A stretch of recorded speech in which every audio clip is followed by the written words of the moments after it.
Assalamualaikum and greetings everyone. My name is Haziq Hakimi bin Muhammad Fazli. I am currently 17 this year and I am a Form 5 student at SMK Taman, Nusa, Damai. So today, I will be sharing with you about the book that get my interest until I managed to finish reading it in one day. The book that I'm talking about is Mat Kilau Pahlawan Pahang. I'm sure most of you already know about the movie Mat Kilau that was released last year. And if you like the movie, I will highly recommend you to read this book because it tells you more details about the story of Mat Kilau.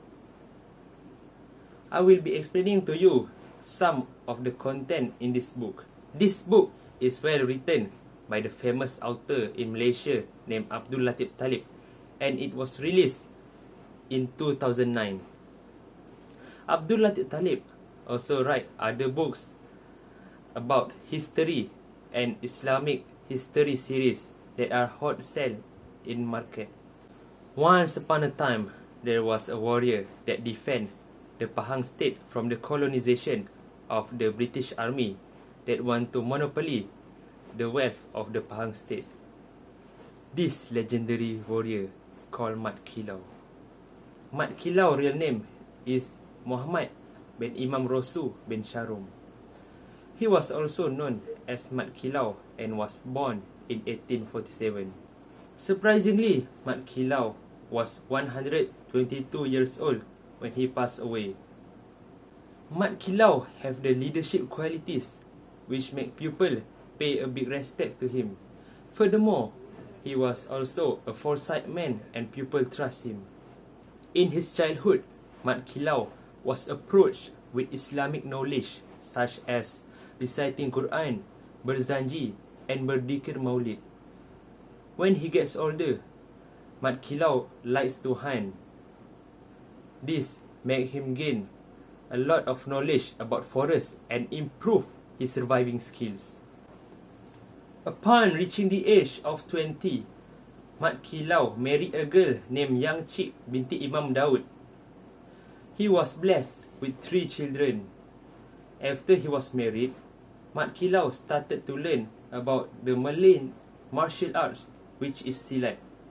He studied more by using weapons like keris and machete. Mat Kilau mastered the silat and he learns the inner skill that led him to erase his existence so he can strike the enemy silently. Also, Mat Kilau learns a lot of things from his father, Tok Gajah. After the British arrived at Pahang, they intend to seize Pahang resources such as gold and woods to bring it back to their country for their own use. Luckily, Mat Kilau and the others like Datuk Bahaman and Tok Gajah plan to fight back against the British Army to redeem their dignity of the nation and religion.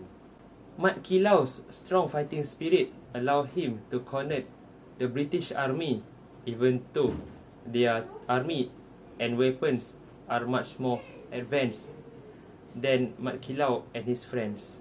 Like his famous quote that is berpantang menyerah sebelum ajal, which is translated to never give up before death.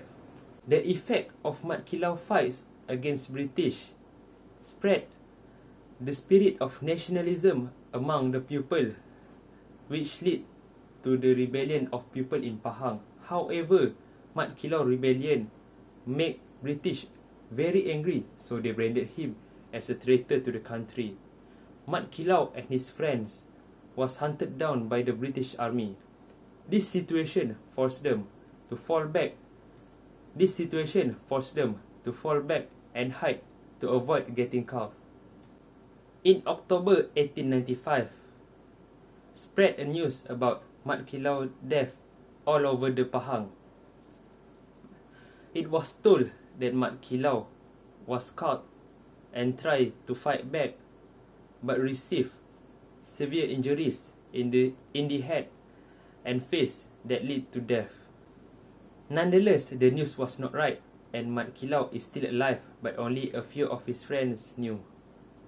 After a long period, in 26 December 1969, Mat Kilau revealed himself at most, and at that time, he used the fake name Mat Siam. A few people were interviewed to confirm this. After it was confirmed, in 6 August 1970, Mat Siam was declared as Mat Kilau by the Minister of Pahang, Raja Tan Sri Yahya Muhammad Sheikh. Unfortunately, Mat Kilau passed away 4 days after the recognition of himself is made. In my opinion, I really enjoy reading this book since I'm a big fan of Malay warrior stories. There are many other warriors who sacrificed themselves for the independence of our country. It is important for us to appreciate their sacrifice for this country. Without them, maybe we can't live comfortably nowadays. You can read the book by yourself to experience the epic fight between Mat Kilau and the British. That's all from me. I hope we meet again. Thank you everyone and goodbye.